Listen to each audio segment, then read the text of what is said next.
In today's lesson, we're going to be learning about parallel lines and proportional parts. These are our content standards and the mathematical practices we'll be using on the assignment today. Previously, you've used proportions to solve problems between similar triangles. Today, you're going to use proportional parts within triangles and use proportional parts with parallel lines. One new vocabulary word today, mid-segment of a triangle. When a triangle contains a line that is parallel to one of its sides, the two triangles formed can be proved similar using the angle-angle similarity postulate. Since the triangles are similar, their sides are proportional. Theorem 7.5 tells us if a line is parallel to one side of a triangle and intersects the other two sides, then it divides the segments and sides into segments of proportional lengths. What does that look like? So we're given triangle RST. I would encourage you to sketch this in your notes and label it. We are told that RT is parallel to VU and that SV is 3, VR is 8, UT is 12, and we are to find SU. From the triangle proportionality theorem, we can say that SV is to VR, so SV is to VR, as SU is to UT. So we can set up a proportion. 3/8 equals x over 12. So we substitute the known measures to solve for x. Of course, we're going to cross multiply and then divide both sides by 8. So x is equal to 4/2. Let's try this on your own. So pause the video, work to check your progress, and then come back and check your answer. Okay, did you set up your proportion? 4 is to 10.5 as 6 is to x, or you could say 10.5 is to 4 as x is to 6. That's fine as long as the 4 and the 6 are in the same standing and 10.5 and x are. The converse of theorem 7.5 is also true and can be proved using the proportional parts of a triangle. So theorem 7.6 says if lines intersect two sides of a triangle and separates the sides into proportional corresponding segments, then the lines are parallel to the third side of the triangle. So again, I'd like for you to sketch the figure, and let's mark what we know. That DH is 18, HE is 36, and we're told that DG is half of GF. Okay, in order to show that GH is parallel to FE, we need to show that DG is to GF as DH is to HE. So DG is equal to 1/2 of GF, so DG to GF must be 1/2. DH to HE, when simplified, is also 1/2, so the sides are proportional. They have the same ratio. So since DG over GF is equal to DH over HE, the segments have proportional lengths. Therefore, GH is parallel to FE.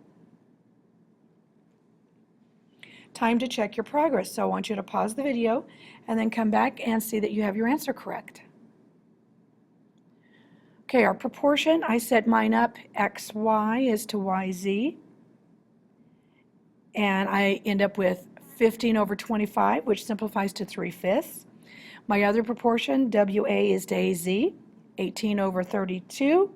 I get 9/16, which simplifies to 9/16, or 18 over 32 simplifies to 9/16, so no. Segments are not proportional, so we cannot say that WX is parallel to AW. A mid-segment of a triangle is a segment with endpoints that are the midpoints of two sides of the triangle. Every triangle has 3 mid-segments. It has 3 sides, so there could be 3 mid-segments. Theorem 7.7 tells us a mid-segment of a triangle is parallel to one side of the triangle, and its length is 1/2 the length of that side. So notice JK is half the length of FG. So again, sketch your figure, and you want to keep this in your notes because we've got three different parts that we're going to look at. First of all, we're to find AB. Well, we know that ED is 1/2 of AB, and ED happens to have the measure of 5, so if we multiply both sides by 2, AB is equal to 10. Using the same figure, we're to find FE. Well, we know that FE is 1/2 of BC, and BC has the measurement of 18. Half of 18 is 9, so FE is equal to 9. Again, using the same figure, we're to find the measurement of AFE. So we're to find the measure of that angle right there. Well, by the triangle mid-segment theorem, we know that AB is parallel to ED. Due to the alternate interior angles theorem, we know that AFE is congruent to FED. Definition of congruence, we can say the measurements are equal. The measurement of FED we're given is 87. So the measurement of AFE is equal to 87. Okay, time for you to check your progress. So first of all, sketch your figure, and we're going to find the measurement of BC. Did you set your proportion DF is equal to half of BC? So BC is equal to 16. Okay, let's try another part. Find DE. Okay, we know that DE is half of AC. AC is 15. Half of 15 would be 7.5. Okay, one more.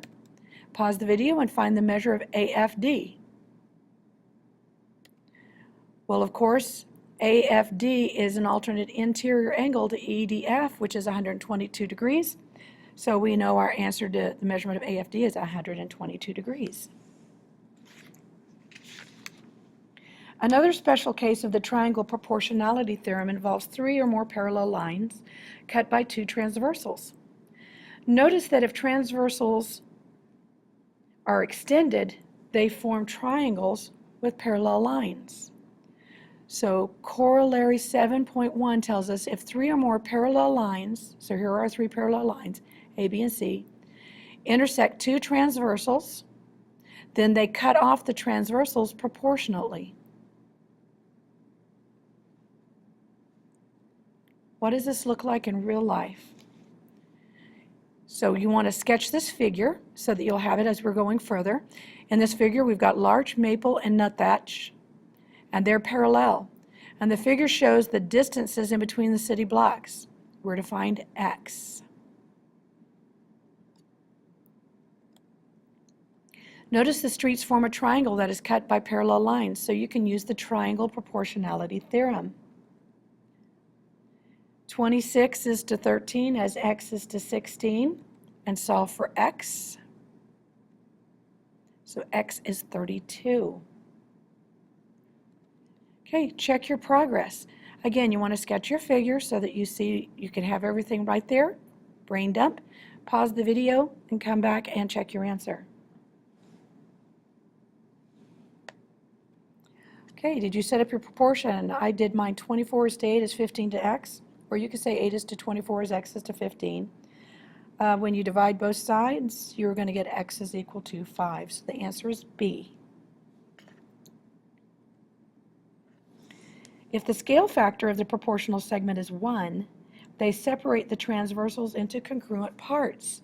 So the corollary says if 3 or more parallel lines cut off congruent segments on one transversal, then they cut off congruent segments on every transversal.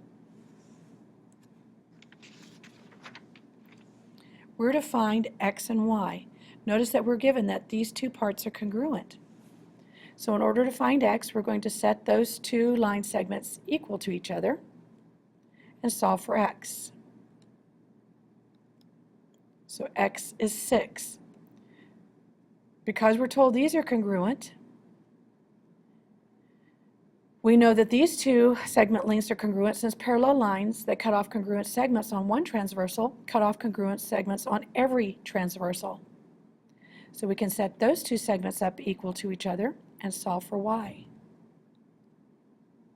So our answer, x is 6, y is 2. Time for you to try it on your own. So we're to find A and B. So pause the video and then come back and check your answer. Well, first of all, we're told that these are congruent segments, so we can set up 4a minus 5 is equal to 3a plus 6, and I get a is equal to 11. And the segments with lengths 3b and 5/3 b plus 2 are congruent, since parallel lines that cut off congruent segments on one transversal cut off congruent segments on every transversal. So 3b is equal to 5/3 b plus 2, and I solve for b. All right, you are ready to begin your assignment.